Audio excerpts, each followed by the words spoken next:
مستمرين مع بعض في عروض الموبايلات بداية 2026، ووظيفة السلسلة دي إن أنا باجيب لك الموبايلات اللي عليها عروض حاليًا واللي بتقدم قيمة عالية مقابل السعر، وباعرضها قدامك وأنت قدامك يا تشتري يا ما تشتريش، دي حاجة ترجع لك أنت. أنا باحاول أسهّل عليك على قد ما أقدر، بدل ما أنت تروح تدوّر على عروض الأسعار أو الموبايلات اللي سعرها نزل، أنا بادوّر عليها مكانك في الأماكن، وباجيب لك أسامي الأماكن، وباجيب لك كل حاجة لحد عندك، وباقول لك اتفضل روح اشتري. فأكيد يعني أستاهل إنك تضغط اللايك، تنزل تصلي على النبي، لو لسه مش مشترك في القناة اشترك عشان تتابع معايا أول بأول. أما دلوقتي بقى خلّينا نخش في تفاصيل الفيديو.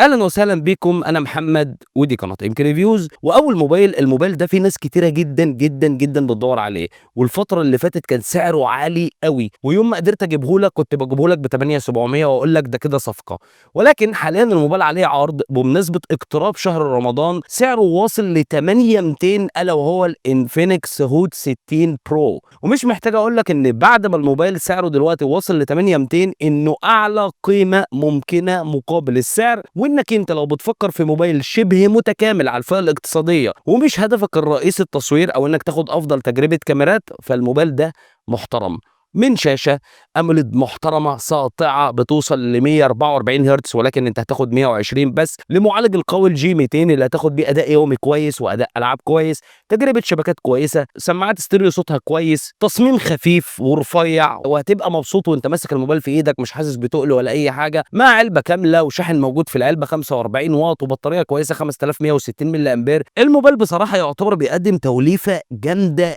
قوي من وجهة نظري، وهنا اقدر اقول لك انك مش لازم تروح للانفينكس هوت 16 برو بلس، يكفيك انك تجيب الهوت 16 برو بعد ما سعره اتحرر ووصل ل 8200. وعلى فكره الموبايل ده كان ب 8 ونص اول ما نزل في الاول خالص، يعني هو كمان نزل عن سعره اللي كان عليه اصلا.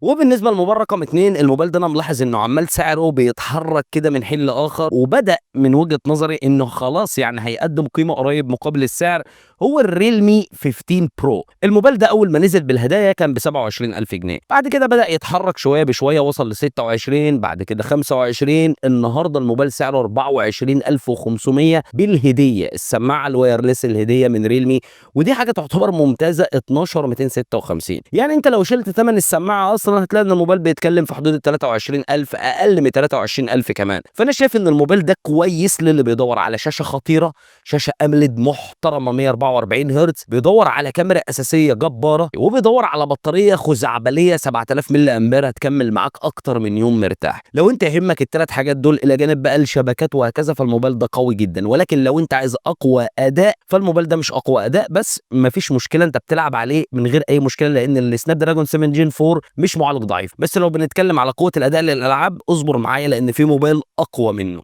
الموبايل رقم 3، والموبايل ده في ناس كتيرة كانت بتسألنا عنه، وأنا واحد من الناس كنت زعلان إن سعره زاد الصراحة الفترة اللي فاتت، هو الفيفو في 50. الموبايل ده آخر مرة كان ب 21000 جنيه، قلت لك عليه عرض، النهارده الموبايل سعره 20200 جنيه. وحاجة كويسة إن الموبايل ده سعره بينزل على فكرة، لأن الموبايل ده موبايل محترم، سناب دراجون 7 جين 3 مع شاشة حلوة، عيبها بس إنها كواد كيرف، اللي ما بيحبش النوعية دي من الشاشات. بقية الحاجات التانية في الموبايل كويسة، مع بطارية 6000 ملي أمبير مع 90 واط شاحن. الموبايل فعلا محترم على فكرة، بيفرقوا عن الفي 60 اللي ب 23000 ونص. هي فكره البطاريه الاكبر شويه 6500، وكمان انك بتاخد كاميرا تليفوتو، والسناب دراجون 7 جين 4 اللي اقوى شويه من ال 7 جين 3، ولكن غير كده الاثنين قريبين من بعض. والموبايل ده على فكره معاه اي بي 68 اي بي 69.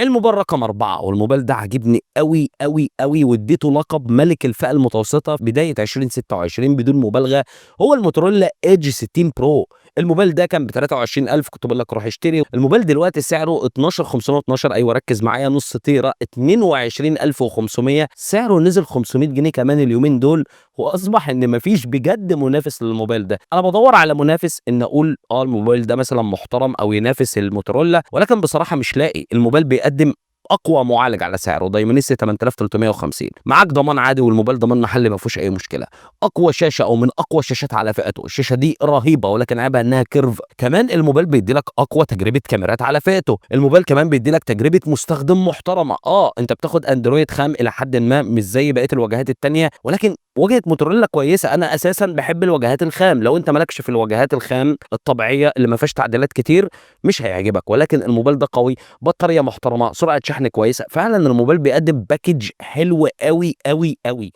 الموبايل رقم 5 لو أنت عايز موبايل جيمنج تحت ال20.000 جنيه فالإنفينكس GT 30 برو سعر الموبايل ده اتحرك بشكل مش طبيعي، حاليًا وقت تصوير الفيديو الموبايل سعره 16,500 12,512 موبايل للجيمنج بنفس المعالج الموجود في الموتورولا Edge 60 برو دايمنستي 8350 وعندك كمان تريجرز موجودة في الفريم تستخدمها في تجربة الألعاب بتنقل تجربة الألعاب في حتة تانية، زائد إن إنفينكس ليها تعاونات قوية جدًا مع PUBG فبتاخد تجربة ألعاب على الموبايل ده في لعبة بابجي بالتحديد ما بتاخدهاش في أي موبايل تاني، وكمان شاشة رهيبة AMOLED 1.5K جبارة، ولكن خد بالك بقى إن الموبايل ده مش أفضل تجربة كاميرات ولا إنه موبايل كامل، لو أنت بتاع تجربة كاميرات فالموبايل ده يا باشا مش هيعجبك، الموبايل ده موجه للجيمرز أكتر وإنفينكس بتقول لك كده. الموبايل رقم 6 هو الأونر 400 أكتر موبايل تقريبا بيبيع في السوق المصري، الموبايل ده بيبيع بطريقة مش طبيعية، سعره دلوقتي 12,256 19,200 لو أنت ما لحقتش الموبايل ده أعتقد إنك هتندم، لأ هتندم بجد، لأن الموبايل ده متوازن أوي، بينقصه زي ما قُلت قبل كده الفريم البلاستيك ومقاومة غبار ومَيّة كاملة، وعشان تتخطى مقاومة الغبار والمَيّة هتضطر تروح للفيفو V50 يعتبر كويس على فكرة وقريب منه، والاتنين موبايلات جامدة بصراحة. الموبايل رقم 7 ده أول مرّة يظهر معانا في موبايلات سعرها نزل، هو الريدمي 15 من شاومي، الموبايل ده كان سعره للنسخة ال628 كان 7,500 تقريبًا أول ما نزل، الموبايل حاليًا سعره 6,950 جنيه ورأيي تجيبه لو أنت عايز موبايل بطارية كبيرة 7000 ملي أمبير، تجربة كاميرا إلى حدٍ ما كويسة، ومعالج يمشّي معاك الحال للاستخدام اليومي مش لتجربة الألعاب، والمهم إنك تكون بتحب شاومي، عايز موبايل بالطريقة دي أو بتفكّر بالطريقة دي الموبايل ده هينفعك، لكن هتقول لي بقى أنا عايز أقوى موبايل في الكاميرات، أقوى موبايل في الأداء، هاقول لك لأ، في موبايلات لو زوّدت شوية هتكون أفضل منه، ومش هتزوّد كتير على فكرة، أنت ممكن تطلع ل7000 جنيه، اللي هو تزوّد 50 150 جنيه وتاخد الموتوريلا G35 أفضل لك كأداء وكاميرات، ولكن الموبايل ده زي ما قُلت لك اللي بيميزه البطارية العملاقة اللي موجودة فيه.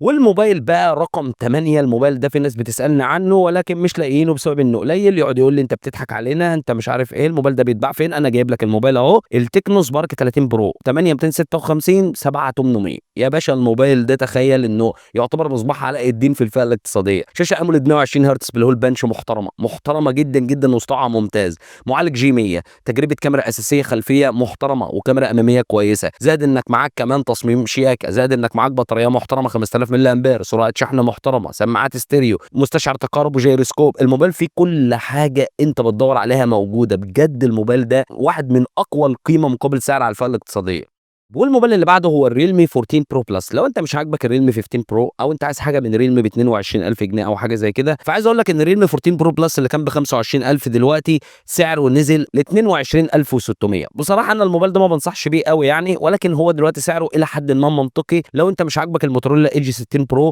مش عايز الVivo V50 ولا عايز الHonor 400 ممكن تفكر في الموبايل ده، ولو إني شايف إنك ممكن تزوّد وتاخد الRealme 15 Pro هيكون أفضل لك.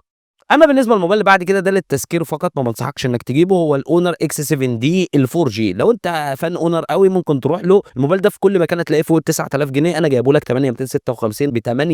ب8400 سعره نزل، فلو أنت عايز حاجة من Honor بطارية 6500 ملي أمبير، معالج يمشي الحال في الأداء اليومي 685 ولكنه مش موجه لأداء الألعاب، ممكن تروح للموبايل ده بس هيكون تركيزك زي ما قُلت لك على الشبكات، موبايل يمشي معاك الدنيا في الأداء اليومي، وبطارية يعتمد عليها طول اليوم، والمهم إنك بتحب Honor. واخر موبايلين بقى هو السامسونج A56 8256 جيجا انا جايبها لك ب 20,200 النسخه دي كانت فوق ال 21,000 جنيه لو انت بتحب سامسونج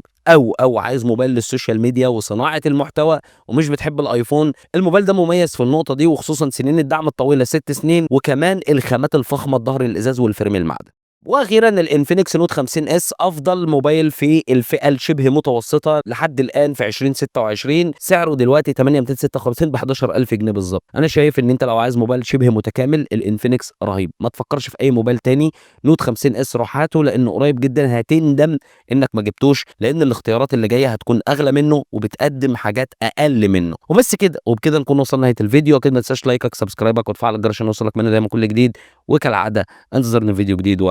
سلام.